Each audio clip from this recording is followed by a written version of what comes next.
somebody spoke and I went into a dream. Welcome to Watch Mojo, and today we're counting down our picks for great popular songs whose creative and cultural significance defined the sound of the 60s. Thus, we're not covering songs that made a particular impact as a cover.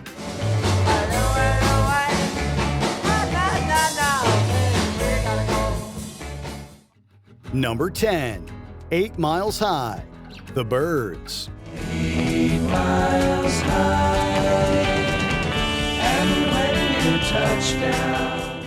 What? Roger McGinn said the song is about an airplane ride. Of course, Gene Clark and David Crosby later admitted to writing under influences other than John Coltrane and Ravi Shankar, already praised for developing country rock. The Byrds shocked listeners with an elaborate pop jam that combined Indian tones and jazz virtuosity.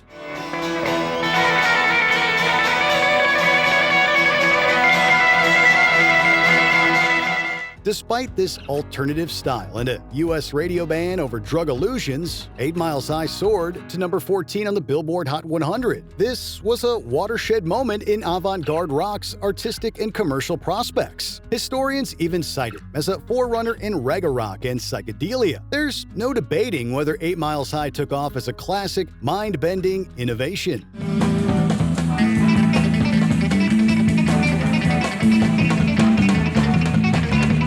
Number 9, Fortunate Son, Creedence Clearwater Revival.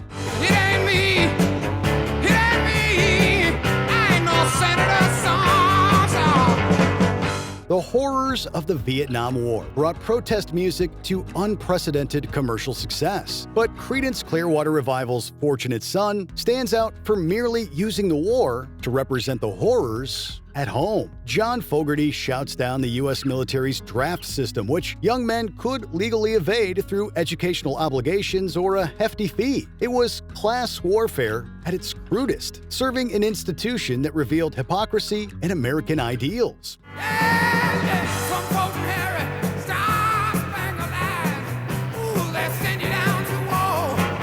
CCR took their blues rock into the political landscape over instantly recognizable hooks. This made for a timeless hit whose salience in pop culture belie its thematic depth. Many now see Fortunate Son as the definitive anthem, not only for the band, but for the late 1960s.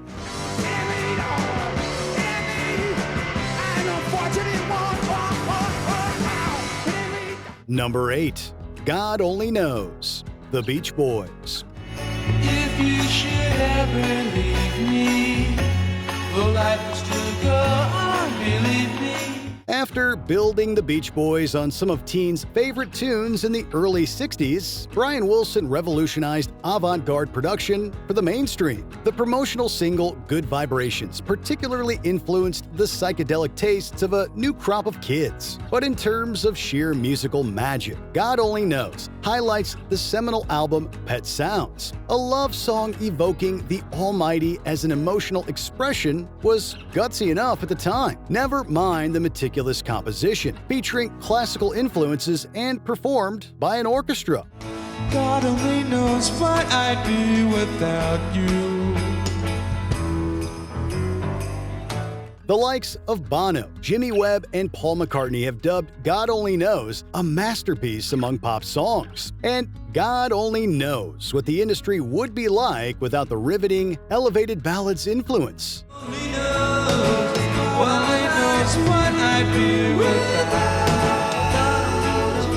Number 7, I Can't Get No Satisfaction, The Rolling Stones. I can't get no satisfaction.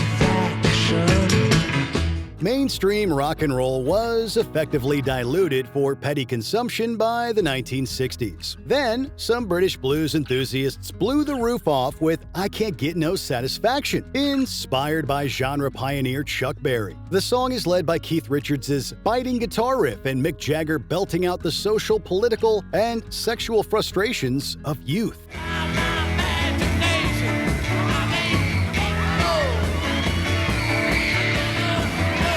It was very much the blues of the modern age, and it caused a scandal in the UK. But the song's massive international success turned the Rolling Stones into a sensation practically overnight. Though they have since delivered decades worth of classic gems, Satisfaction is a particularly rewarding landmark in rock as a rebellious art form.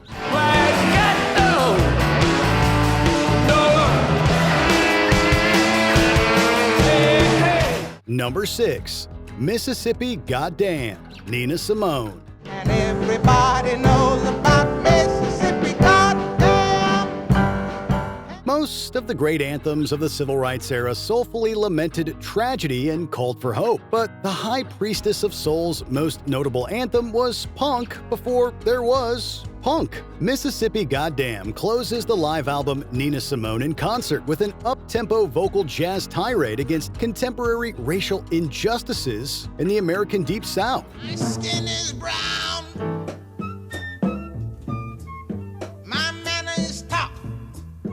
The song was considered so obscene and aggressive that even progressive radio stations and venues banned the singer. It would never be recorded in the studio. Still, with its dynamic musicianship and uncompromising sentiments, it remained a live staple for Nina Simone. Whether she had pushed jazz and soul into more technically groundbreaking extremes, Mississippi Goddamn epitomizes her culturally revolutionary genius. Too slow, desegregation. Too slow, mass participation.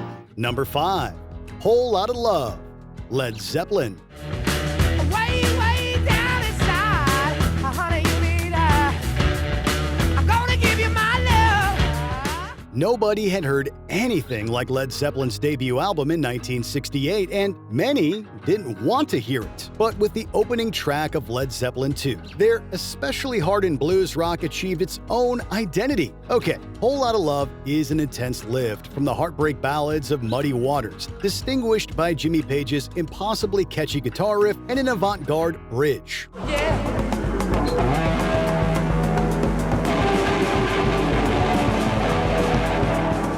It didn't just manage to work with critics and audiences. The epic jam helped formalize the mainstream presence of a budding rock offshoot now known as heavy metal. It also set Led Zeppelin up as one of the key bands going into the 1970s. Certainly, they set the 60s off with a bang that's still felt today.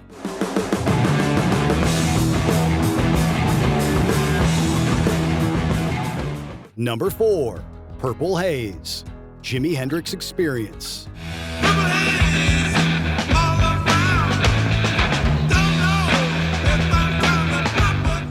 From the fogs of London came a blues guitar phenom's debut single in his native United States. The Jimi Experience's Purple Haze wound up waking up the world from its dazzling opening riff. Listeners were shocked by the metal precursor's heavy tone and apparent illustration of a hallucinogenic trip. Never mind blown away by the dynamic rhythm and Jimi Hendrix's fiery guitar work.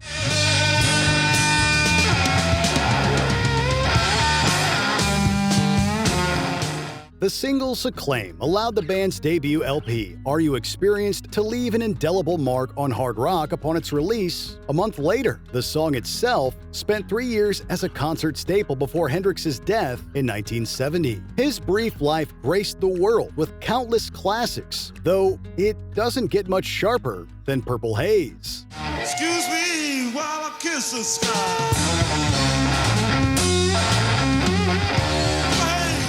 Number 3. A Change Is Gonna Come, Sam Cooke. Long time coming, but I know a change gonna come.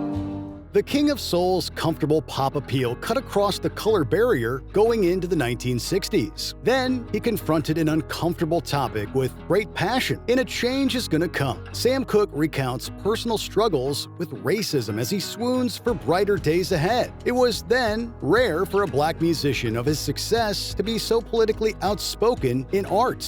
Somebody keep telling me don't hang around. Cooke's career actually thrived on this masterpiece, as it became one of the defining anthems of the civil rights movement. The impact this had on contemporary pop culture meant that there was no more escaping the injustices of discrimination or its inevitable defeat. Of course, the utter beauty of A Change Is Gonna Come hasn't changed after all these years. But now I think I'm able to carry on. Number 2. Like a Rolling Stone, Bob Dylan. How does it feel? How does it feel? The development of 1960s counterculture could be heard in Bob Dylan's brilliant acoustic folk. Followers felt he was rebelling against them when, like a Rolling Stone, called out emptiness and cynicism in Success with an electric backing. After the backlash died down, Dylan and producer Tom Wilson were highly praised for this reconciliation of modern pop with intellectual lyricism. Like a complete unknown. Like a rolling stone. Over time, the groundbreaking song has even been embraced as Dylan's signature song and a catalyst for the folk rock genre. Certainly, it helped establish rock and roll as a powerful medium for social commentary. Beyond the historical significance of Like a Rolling Stone, the anthem's eclectic energy and message resonates as much as ever. Be on your own. In no direction home. Before we unveil our top pick, here are a few honorable mentions. All Tomorrow's Parties, The Velvet Underground, and Nico. The seminal art rockers' breakout ballad encapsulated and expanded the Warhol scene. To all tomorrow's parties.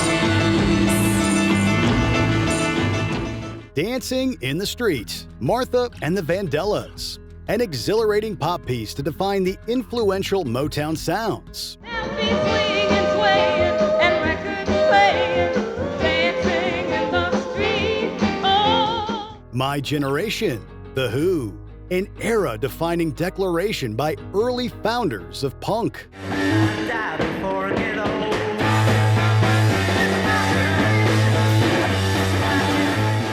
Papa's Got a Brand New Bag, James Brown and the Famous Flames. The Hot Soul single solidified the brand new style of funk. Papa's got a brand new bag.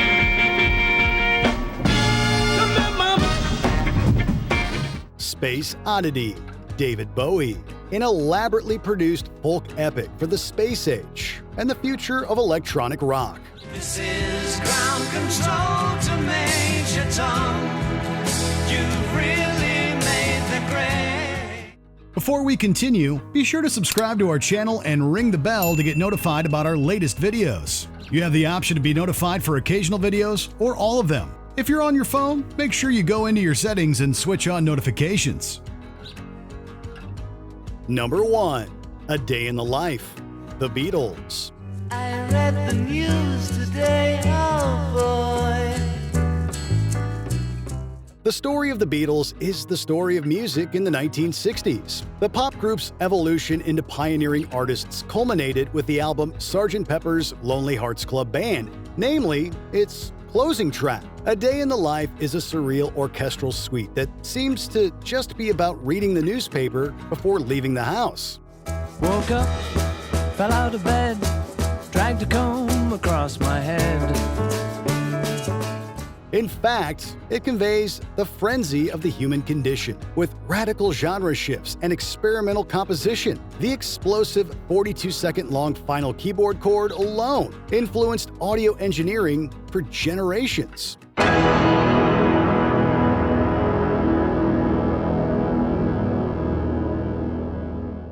The song as a whole forever changed the way the fans heard the Beatles and pop music itself. Of course, A Day in the Life is just one masterpiece in the band's catalog, to say nothing of the decade.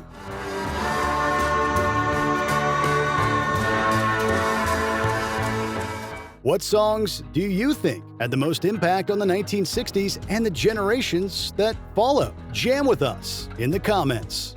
Take a sad song.